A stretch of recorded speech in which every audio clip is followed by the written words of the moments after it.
She was the kind of woman who waved at her neighbors every morning, who smiled at cashiers in the grocery store, who held doors open for strangers. He was the man who mowed the lawn every Sunday, who stopped to chat with the mailman, who walked the dog just as the sun was setting. Together, they were the couple that everyone admired, kind, welcoming, devoted to each other in a way that made people envious. They seemed happy, content, harmless. Then, the first woman disappeared. At first, it barely made the news, a young woman, 23 years old, last seen leaving her apartment late at night. Her friends and family were worried, but the authorities weren't. People went missing all the time. Some ran away, some got lost, some didn't want to be found. The world kept turning. Then, the second woman vanished. Then the third. By the time the fourth woman disappeared, there was no more doubt. Someone was taking them. Someone was waiting in the dark, choosing them carefully, watching them long before they even realized they were being watched. Someone was hunting them. When the first body was discovered, the city held its breath. The police scrambled to connect the dots. Investigators worked around the clock, piecing together the last moments of each victim, searching for a link, a clue, a face in the crowd that didn't belong. They didn't know yet that the killers had already been interviewed. They had already smiled politely for the cameras.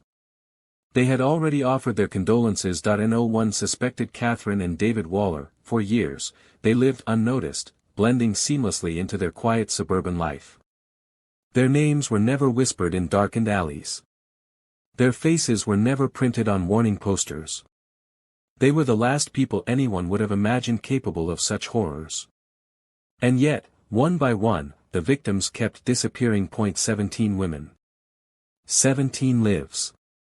Stolen, erased, discarded as if they were nothing. The truth would take over a decade to unravel.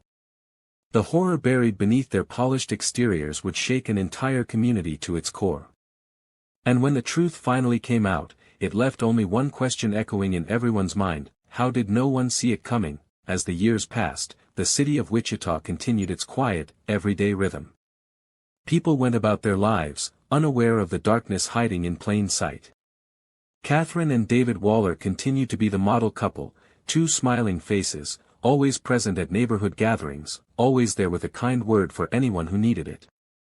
But beneath their perfect lives, behind their carefully constructed masks, a twisted, horrifying reality was unfolding. The authorities were stumped. The victims all shared one thing in common: they were young women, many of them vulnerable, living alone or without strong family connections. Each disappearance followed a chillingly similar pattern. The women seemed to vanish without a trace, leaving behind only whispers and rumors.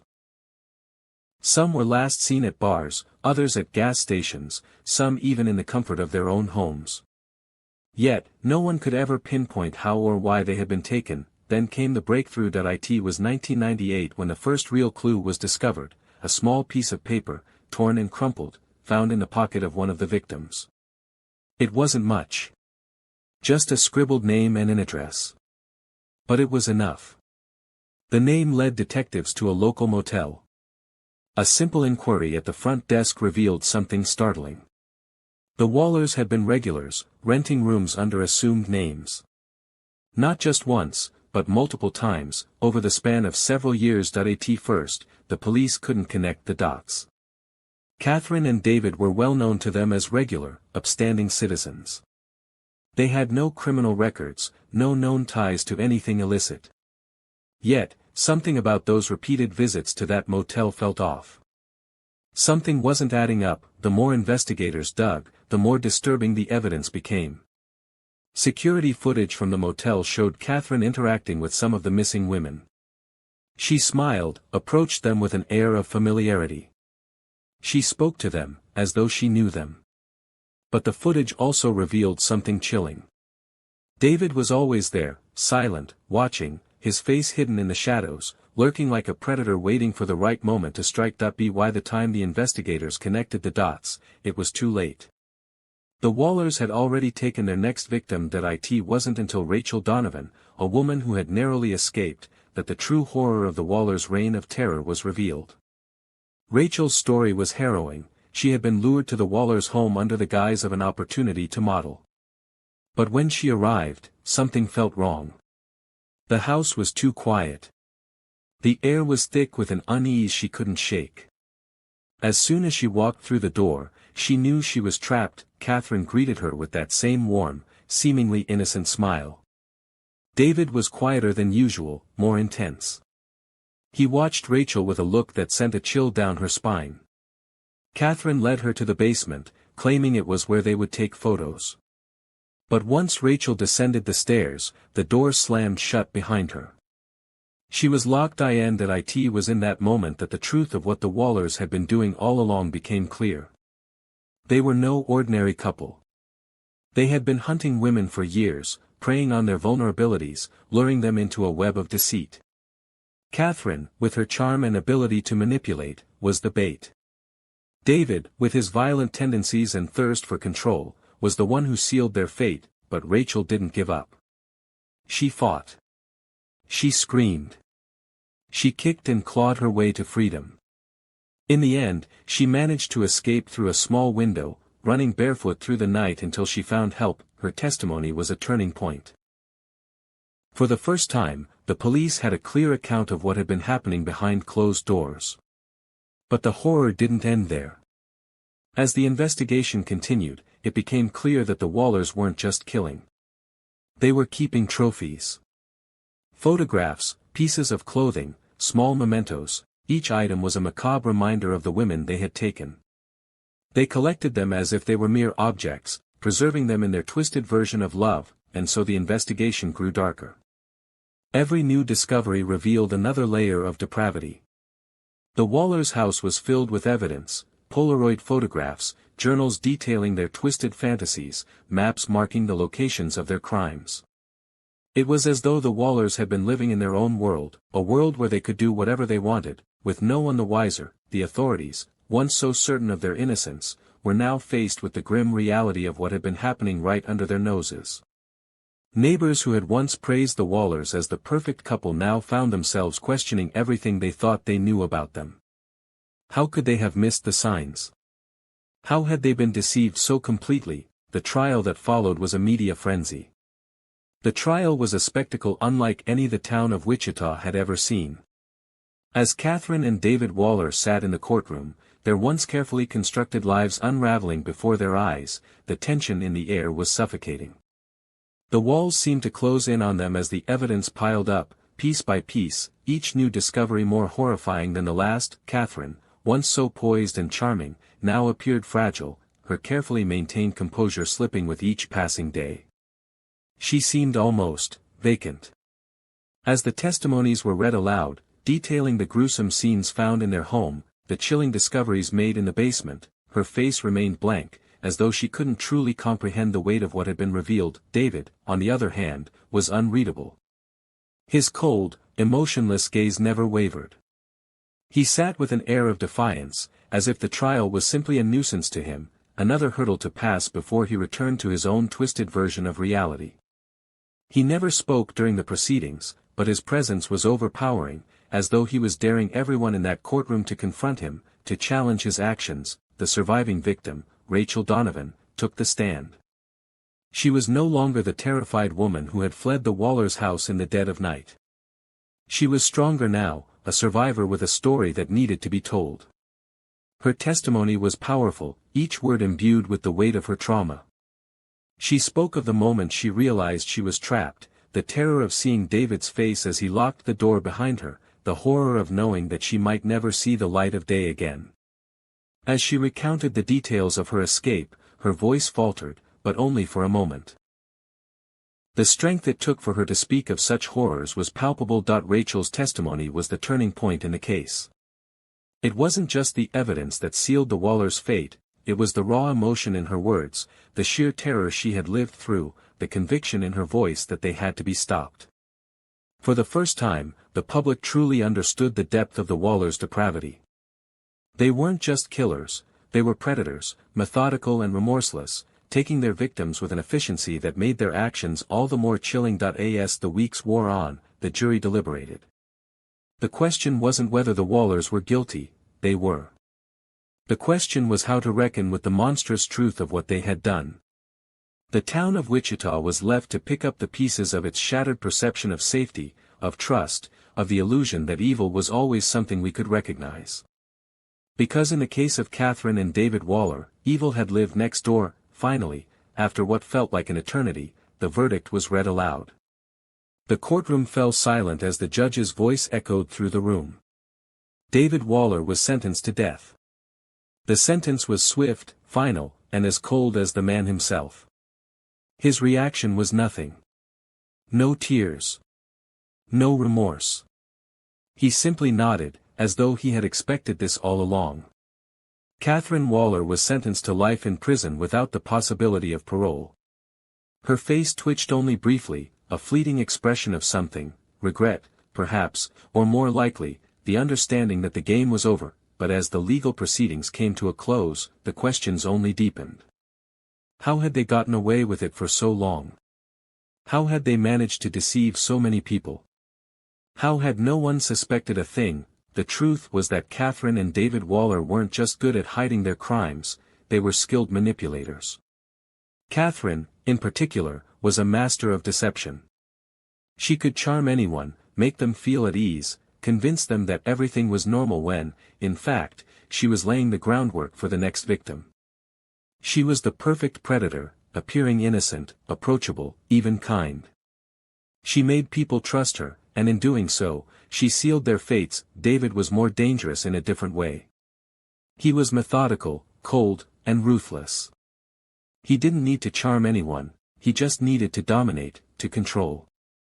His presence was enough to intimidate, to make people feel small, insignificant. He had a way of looking at people that made them uncomfortable, as though he saw them not as human beings but as objects, to be used and discarded when they no longer served his purpose. As the years passed, and the Waller story faded into the background of a city that had tried its best to forget, the questions about their crimes remained. Had they really acted alone? Or was there someone else involved? David's violent history was far more extensive than anyone had realized. He had been a ticking time bomb, waiting for the right moment to snap. And once he met Catherine, everything fell into place. Catherine's manipulative nature and her ability to blend in with society had made her the perfect accomplice. Together, they were an unstoppable force of destruction. By the time all the pieces were put together, the Wallers had killed dozens more women than anyone had initially suspected. Some of their victims were never identified, their names lost to time. Some had been too far gone for forensic evidence to be gathered, their remains so badly decomposed that no trace of their identity remained. But the truth was out, and the world now knew the true horror of the Wallers' reign of terror. Catherine, now serving her life sentence, was interviewed once more, and this time, there was no deflection, no attempt at manipulation. In a rare moment of clarity, she finally admitted to the full extent of the killings. Her confession was chilling, matter-of-fact, as though she had long ago accepted the darkness that had taken root in her soul. David, on the other hand, remained silent. His mind had always been a mystery. Was he capable of feeling remorse? The question lingered, but his continued silence suggested that he never would. The man who had spent years in the shadows, pulling the strings, had no intention of ever explaining his actions. To him, the crime was nothing more than an exercise in power, an act of ultimate control over life and death. As the years passed, the story of Catherine and David Waller continued to haunt those who had known them and those who followed their case from afar. Wichita, once a town full of warmth and familiarity, now carried with it an eerie sense of discomfort. People would walk past the homes of the Wallers, now abandoned and marked for demolition, and a shiver would run down their spine. No one spoke openly about it anymore, but there were whispered conversations, especially in the darker corners of the town. No one could quite shake the image of the smiling couple who had seemingly blended into their community, whose lives had turned out to be something out of a horror movie, but while the case had brought about some closure to the public, the truth of what had happened was still far from fully understood. Investigators, while grateful for the answers they had finally uncovered, knew that they had not unearthed everything. They knew that the Wallers' web of deceit had stretched far beyond what had been revealed in the trial. With each passing year, new clues emerged, disconnected fragments of a much larger and more terrifying puzzle. Catherine's letters from prison, initially filled with vague reflections on guilt and remorse, had become more specific over time. They spoke of moments in her past, before she met David, where strange patterns in her behavior had already started to form. Catherine had always been fascinated by the idea of control, of manipulating those around her to bend to her will. She wrote about a childhood spent learning the art of deception from a mother who was emotionally distant and a father who had been abusive, constantly putting her in situations where her survival depended on her ability to deceive. But even in her letters, she never truly seemed to understand the extent of her own actions, never seemed capable of grasping the depth of the violence she had been complicit in. It was as though she saw herself as a pawn in a greater game, a player who had been forced to do what was necessary to survive, and yet, there was one sentence, one chilling sentence that stood out among the rest: David was always the one who pulled the trigger. It was a phrase that rang through the investigation like a bell, echoing a truth that had never been fully acknowledged in the public eye. While it was clear that Catherine had played an active role in orchestrating the killings, it was David who had been the true catalyst, the one who carried out the murders. And in many ways, this revelation shifted everything.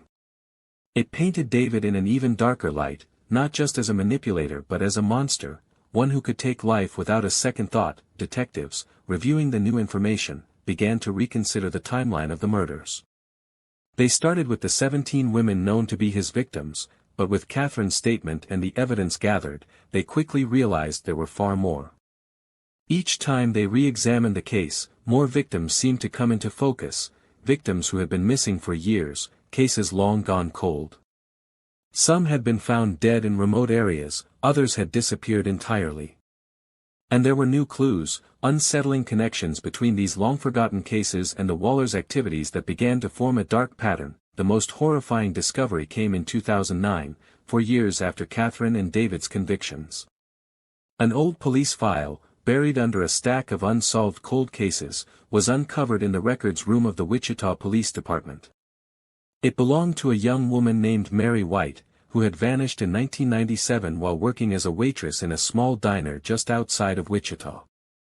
At the time, her disappearance had been written off as an unfortunate but unremarkable case, a young woman who had simply run away from home or perhaps become a victim of some other tragic fate. But as detectives revisited the details of her case, they found several alarming connections. Mary White had been a frequent customer at a local restaurant, one that both David and Catherine had visited on several occasions. The restaurant had even kept a record of their visits, and one of the waitstaff remembered a particularly strange encounter with the Wallers the night before Mary disappeared. The couple had been sitting at a corner booth, speaking in low tones, seemingly plotting something.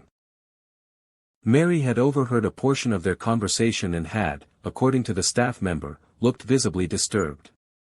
She had then asked to be excused to the bathroom but had never returned. The connection was chilling. The Wallers were involved in the disappearance of a woman, perhaps even as far back as 1997. What had been thought to be a random case of a young woman running away was now seen in an entirely new light.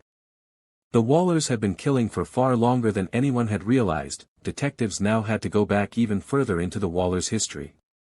It was during this deeper investigation that they uncovered a series of disturbing incidents from David's past, long before he ever met Catherine. There had been several reports of violent outbursts and unexplained disappearances in the areas he had lived in before moving to Wichita. In the mid-1990s, when David was living in a small town in Texas, 2 women had gone missing under mysterious circumstances. At the time, no one had suspected David, but after years of re-examining the case, investigators found witness statements linking David to the women's last known whereabouts. And what made this discovery even more chilling was that during that same period, Catherine had lived in the area as well, though she was never considered a suspect. It was unclear whether Catherine had been involved in these early disappearances, but it was becoming clear that the Wallers' killing spree had started long before their move to Wichita. As detectives followed this new lead, they found even more cases, more missing women from across the state of Texas, each with subtle links to the Wallers. These weren't just cold cases, they were ghost stories whispered about by the people who had lived there. Some women had disappeared into thin air, leaving behind only their clothes or belongings. Other women were found dead, but the cause of death was ruled as undetermined, and the cases had gone unsolved for years. It became evident that the Wallers had been operating as a team, methodically taking lives across the country, leaving a trail of death in their wake, one victim after another, yet always managing to stay one step ahead of the law. But as investigators uncovered more and more links to the Wallers, they also began to encounter resistance. There were questions surrounding the law enforcement agencies in the various towns where the murders had occurred. How had they missed the connection? How had such a widespread and horrific spree been allowed to continue for so long? There were whispers of corruption, of small-town politics, of cases being mishandled or buried. It seemed that, for years, the Wallers had been able to slip through the cracks, hidden in plain sight. That in 2013, just after another round of interviews with the surviving victims, the truth came crashing in. Catherine and David Waller had killed at least 32 women. The number was staggering. The victims spanned several states, from Texas to Kansas to Missouri, and their deaths were far more calculated and organized than anyone had previously imagined. They had not just been murderers, they had been systematic. Every woman was carefully chosen, followed, and abducted with a level of precision that suggested a chilling, almost methodical nature. Each victim had been part of a larger, unspeakable game, a game of life and death that had lasted for nearly 2 decades. The Wallers had created a dark legacy, one that would linger for years to come. The town of Wichita, and all the places they had touched, would never be the same again. And the chilling thought that echoed through everyone's mind was the same: how many more had they taken? How many other women had fallen victim to their twisted, predatory instincts, never to be found, their fates sealed by the cold, calculated hands of the Wallers? The true horror of their reign would never be fully known. As the story of the Wallers' crime spread, it became a cautionary tale, a warning to all who thought they knew the people around them. Catherine and David Waller had been ordinary people, blending in with society, hiding in plain sight. And in their wake, they left a trail of destruction so devastating, so far-reaching, that it would take years, if not decades, to fully understand the magnitude of their crimes. In the end, the question that haunted everyone remained: how could this couple, seemingly so normal, have turned into two of the most notorious killers in American history? The answer, it seemed, was that sometimes evil doesn't look like what we expect. It doesn't wear a mask or stalk the night in the shadows. Sometimes, it looks just like the neighbors next door. In the end, the Wallers' story was a grim reminder of the darkness that can exist in the most ordinary places. It was a chilling tale of deception, manipulation, and murder. And it served as a warning to never assume that the person next door, the friendly couple you see every day, couldn't be capable of unspeakable evil. As the chilling story of Catherine and David Waller unfolds, it leaves us all with one haunting question: how well do we truly know the people in our lives? Could the ones we trust the most be hiding unspeakable secrets? Now, we want to hear from you. Do you think the Wallers acted alone, or was there something, or someone, else at play? What do you believe drove them to commit such horrific acts? Could there be other victims still waiting to be found? Share your thoughts and theories in the comments below. If you found this story as disturbing as we did, make sure to hit that subscribe button and turn on notifications so you never miss another case like this one. Like this video to support more true crime stories, and share it with those who need to hear the truth. Thank you for watching. We'll see you in the next one. Stay safe, and always stay vigilant.